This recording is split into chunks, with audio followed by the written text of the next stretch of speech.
Hi all.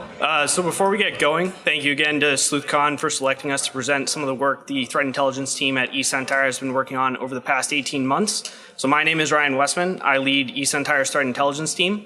I started my career in the Canadian federal government, first with the Army and then with Public Safety Canada. Comparable agency down here in the States is DHS. After 5 years with the federal government, I pivoted into Big Four consulting, where I took some of those skills I learned in government and applied them in the consulting world. I've supported law enforcement in the past with similar investigations where we provided some data points, then asked to identify or attempt to identify a person of interest. Today, I have the privilege to lead the eSentire threat intelligence team, where I get to work with Keegan and Joe, the lead investigators that were heavily involved in the collection and analysis of the data that ultimately led us to the individual we'll be discussing today. The collection and the analysis of the data led the team to identifying and uncovering the author of the Malware-As-A-Service malware or the Golden Chickens suite of malware. So one housekeeping note, some of the information we are presenting has been redacted due to privacy of the accused. So the agenda today is very straightforward. First, I'm going to prime you for the discussion, and then Keegan's going to give an overview. Joe will take us through the trail, and then Keegan will finish with a summary and some tips for you guys for hunting the bad guys targeting your client base. So as I mentioned, the research has taken place over the course of 18 months. This research was largely kicked off due to us identifying Malware-As-A-Service malware targeting our client base at a somewhat more regular interval, as well as seeing its TTPs evolve. This led us to want to understand the threat actor in more detail and understand how they operated, which led us to unravel some interesting associations that Keegan and Joe will be talking about today. So the individual was discovered through open source intelligence, largely through a review of usernames and password reuse. Joe will do a deep dive on those links. Keegan will then provide a brief history on the malware author we have nicknamed as Lucky, and then we'll share some tips for hunting cyber criminals. So with that, I'm going to pause and I'm going to hand it over to Keegan. So over to you, Keegan.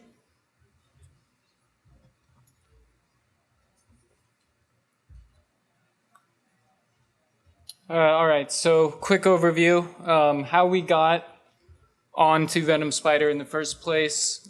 We started seeing more eggs show up in our client stack. That came through lawbin hunting. No kind of pre-canned rules were catching it at the time. In particular, this mod load of .text files, which of course weren't really .text files. They were typically OCX or binary files. Also, kind of once we found that rule is not as useful anymore. It's a lot more noisy nowadays. But back in 2020, it was useful. We also found them abusing CMSTP. Eventually, that became known as TerraLoader. And then MSXSL in this particular case in 2020 was being used to beacon out. Over on the right there, you can see that nice clean beaconing with the purple squares there representing the netcons. And that ended up being Terrapater, which is just essentially a Meterpreter stager, or kind of a custom version of Meterpreter. And at that time, they were using poison job offers for their initial access. So they'd get a hold of somebody on LinkedIn, start messaging them a little bit, and they'd essentially just exactly replicate their job title on LinkedIn, and then just throw the word offer after that. And we could tell that because they were copying typos and punctuation errors over as well. In 2021, they essentially switched the script over. Now, instead of pretending to offer a job, they were looking for jobs. So they were sending these poisoned resumes out to hiring managers.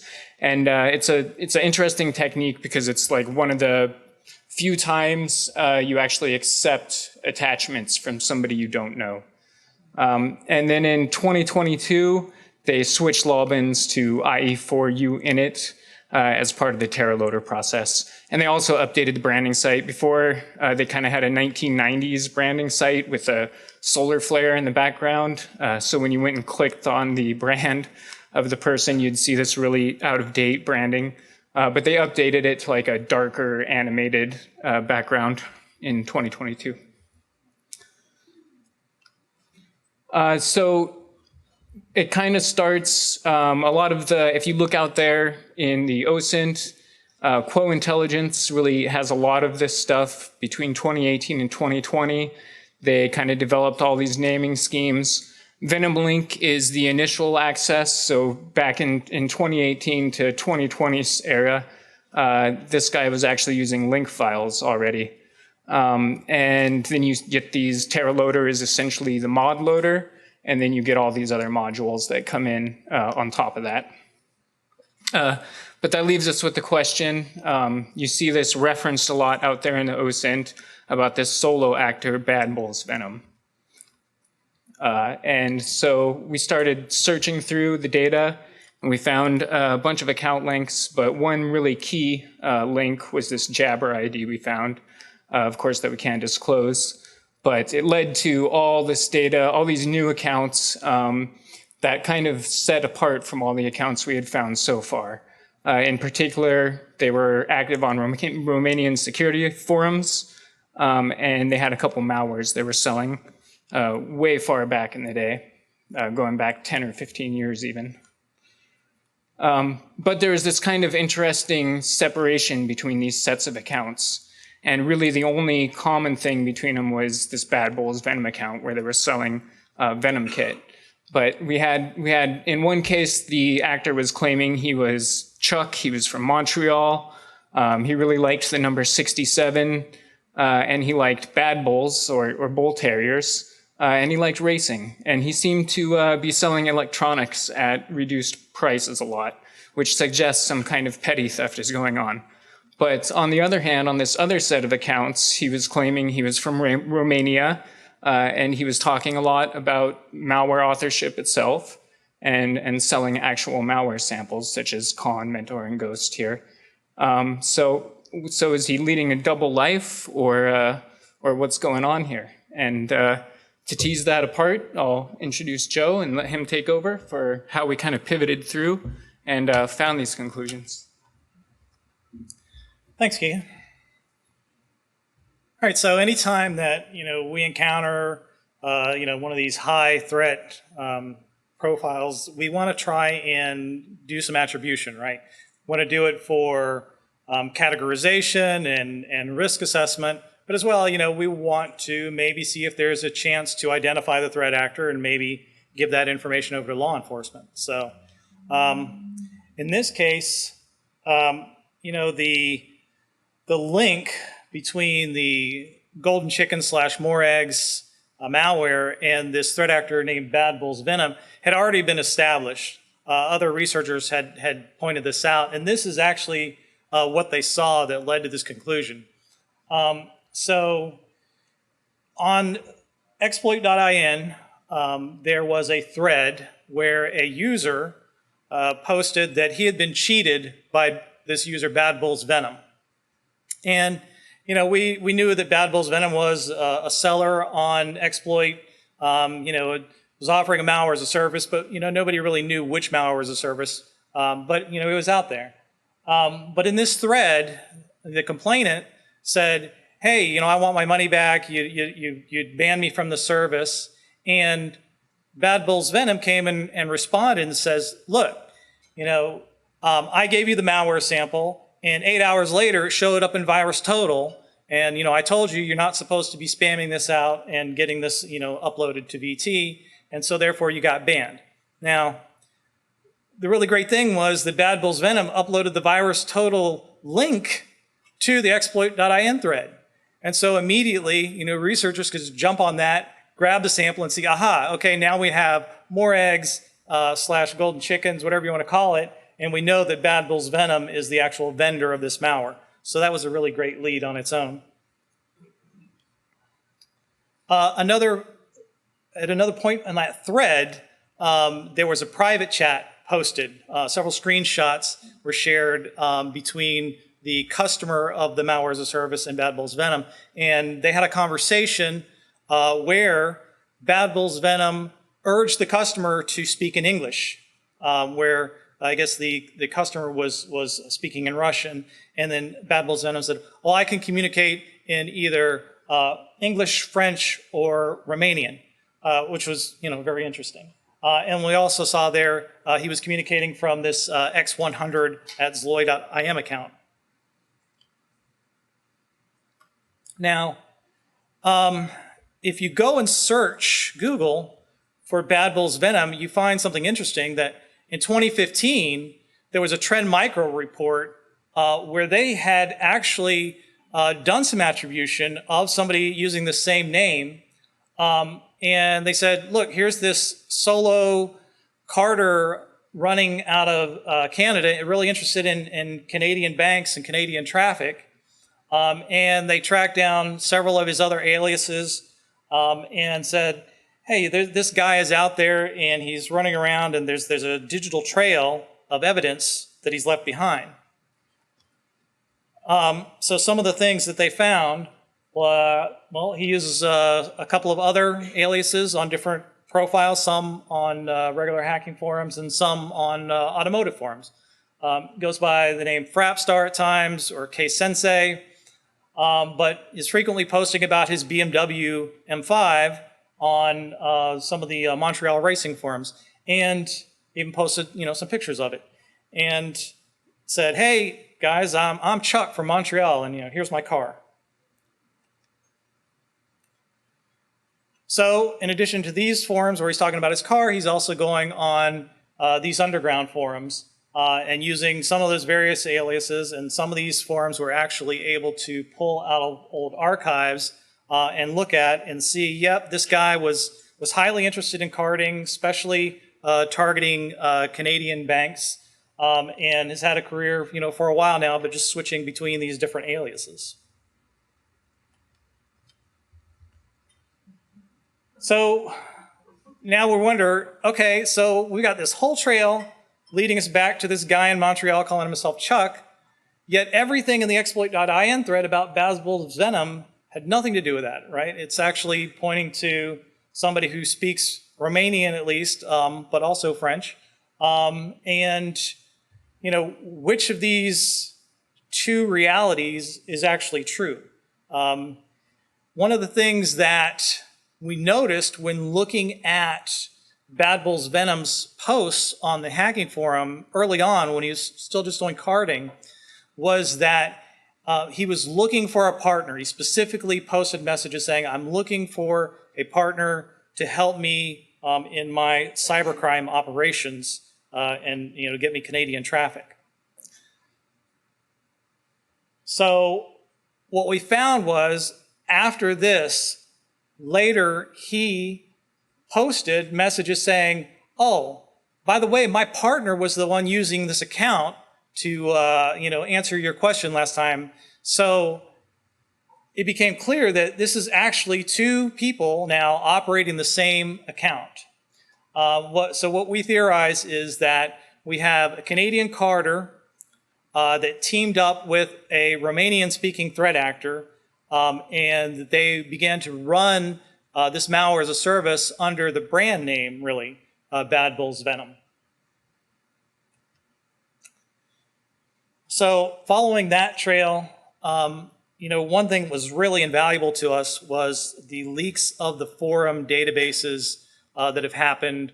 Amidst all the other, amounts of data leaks that happened over the last 10 years, one of the most useful things that we found is the hacking forums that have also ended up in those database dumps. It's really been a boon for researchers like us that can just go and find out, what are these people's email addresses, because obviously they're registering on these forums using aliases, right? But sometimes they'll reuse the same alias across different forums, and a lot of times reuse the same email address or the same password. And this is all really great to give us good pivot points to follow one lead to the next. So in this case, we saw that Bad Bulls Venom had these other profiles that we knew about, Frapstar and K-Sensei, and we saw that they shared this safemail.net domain a lot, and particularly this New Money Stink email account. So if we pivot on that, there's another leak. It was a combo list. We don't know exactly where this came from, but we found that this email address was tied to a very specific password that, it's not a very random password. It does have, numbers and uppercase and symbols and everything like that, but it doesn't have a lot of entropy.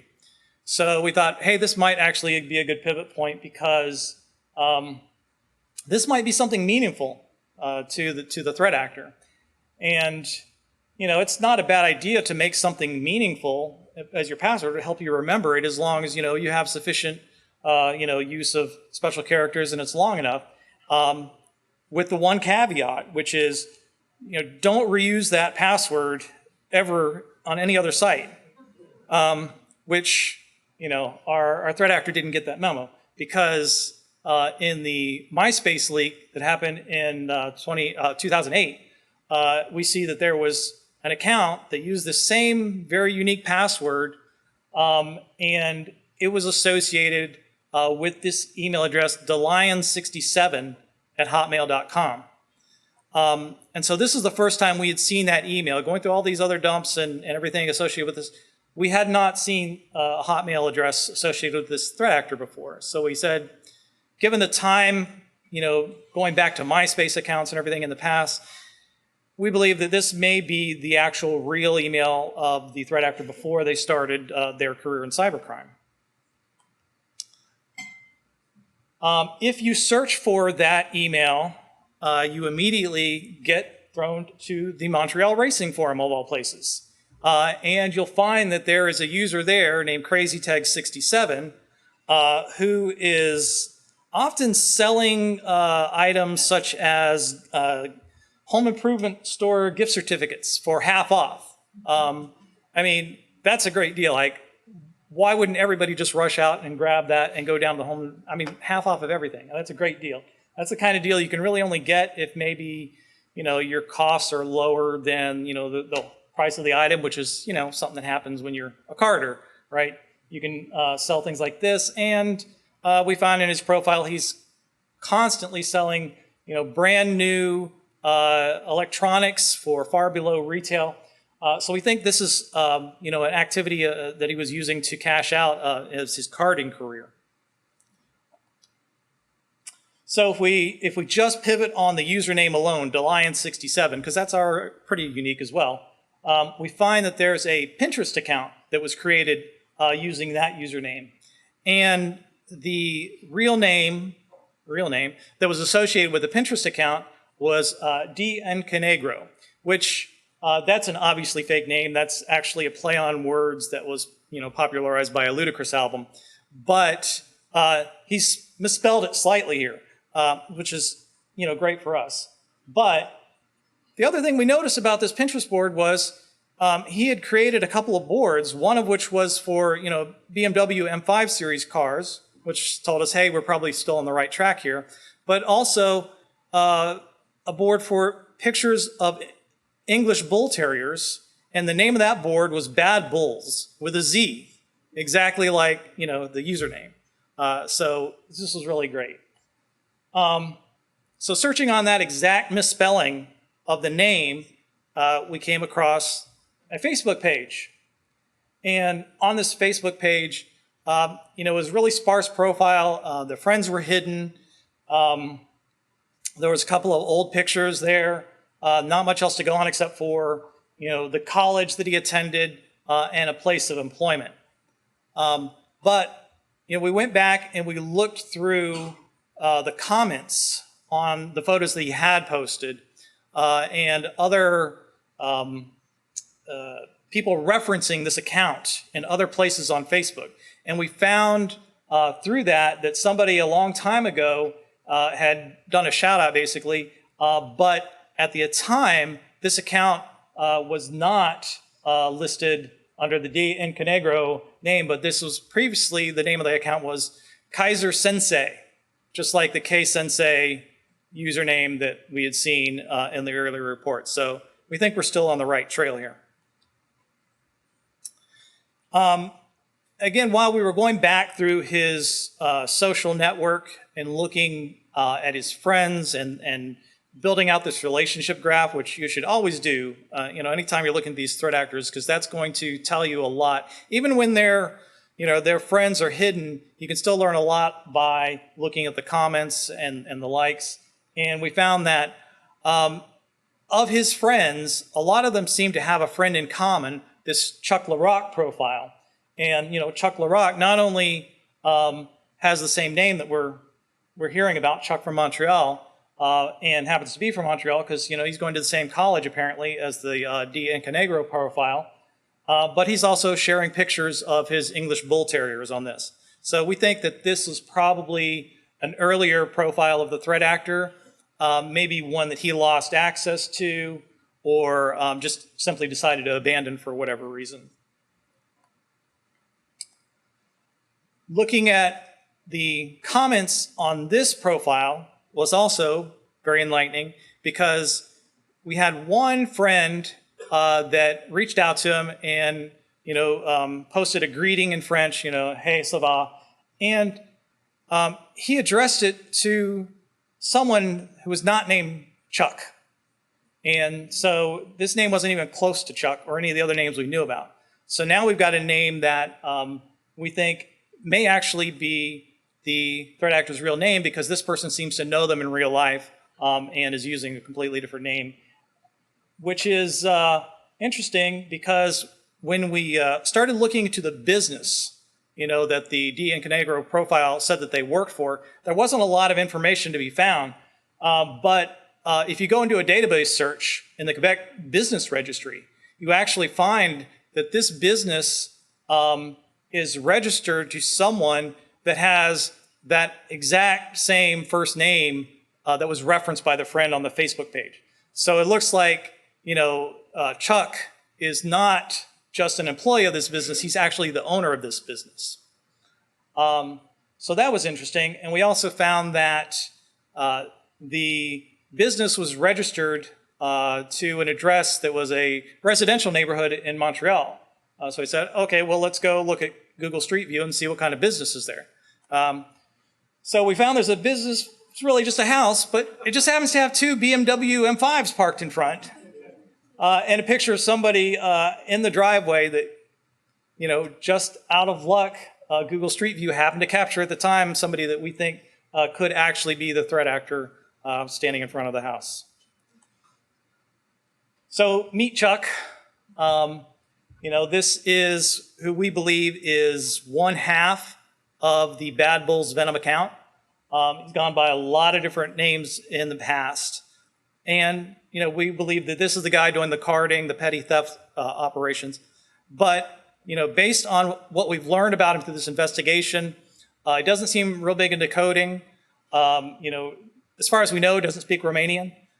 So, we don't think he's the mastermind behind this. We believe that, he's just one half and was operating in some capacity on the business. But, we've got another threat actor out there who is actually the coder. So I'll have Keegan give you a timeline of that person's existence and, everything we've learned about them that we can share at this time. And then just some good takeaways on hunting bad guys. Thanks, Joe. So as a brief preview to Chuck, to Lucky, we call him. His timeline goes out back to about 2008, where he's selling malware, mostly cryptors and info stealers. Cryptor as in, a way to disguise your malware, not as in ransomware encryption. And that's called Ghost. He kind of disappears from the scene around that time. A lot of his customers are asking him where he is. Is he ripping them off? Is he a ripper, as they say on the forums? And eventually he comes back and he says, well, no, actually, my father passed away in an accident, but I will be making a new malware in his honor, and everybody that was a customer before can be grandfathered into this new malware. A little bit later, he attends the first DEF CON in Romania. He's also claiming to get an offer from the Pakistan government to work for them. There are a couple interesting TTP overlaps that you can read about in the upcoming report. But then also he meets Chuck eventually. He's selling Canadian traffic on the forums. Chuck is looking to buy Canadian traffic, so it's a match made in heaven. And he eventually gets a hold of that Bad Bulls Venom account, and that's where he starts selling Venom kit from. which evolves into the MaaS backdoor. He starts offering that as a JavaScript offering, moves off of PowerShell. That's kind of one of his selling points is no more PowerShell. And he goes to the JavaScript backdoor. And then a little bit later, he kind of, I guess, cluing in on the ransomware hype, he makes something called Pure Locker in Pure Basic. And he does mention once or twice on the forums, you should use Pure Basic. It's a better language. So that's an interesting correlation there. But yeah, that eventually comes out into the full Golden Chickens offering that we see today. So some tips and tricks for hunting bad guys. First of all, sometimes you just got to go back 10 or 15 years. In the last 2 or 3 years, his OPSEC has gotten a lot better. It's hard to find him posting really at all. If he is, he's not using any of the same indicators and pivot points he was before. And then second, password databases. You tend to think of that as something bad guys use, but bad guys use passwords, and sometimes they reuse passwords, so that can be a pivot point between accounts. Other than that, email, Jabber ID, fairly obvious. But then, of course, the wrench came in with having 2 users using the same account. And as you kind of saw in that initial Venn diagram, you can start to separate their distinct interests, but also linguistic analysis. Our guy that was in meat space more of a petty theft guy, he spelled you are, whereas the Romanian tended to use full spelling and a little bit more sophisticated language, being a technical resource. All right, with that, I'll leave it to Ryan to wrap up. So yeah, the big takeaway here was pivoting through various data sources helped us identify these individuals. If they had adhered to some basic tradecraft with respect to avoiding patterns in behavior, this may not have been possible with OSINT. The first portion of this report is now published on our website. So if you are interested in reading it, please head over to eSentire.com. And part 2 should be released in the coming weeks. So please check back in if that's something that you're interested in. And thanks again, SLEUTHCON. And if you are interested, I guess we do have a few minutes for some questions, but if your question's super specific and you'd rather ask it offline, we'll be around for a beer later this evening. Thanks.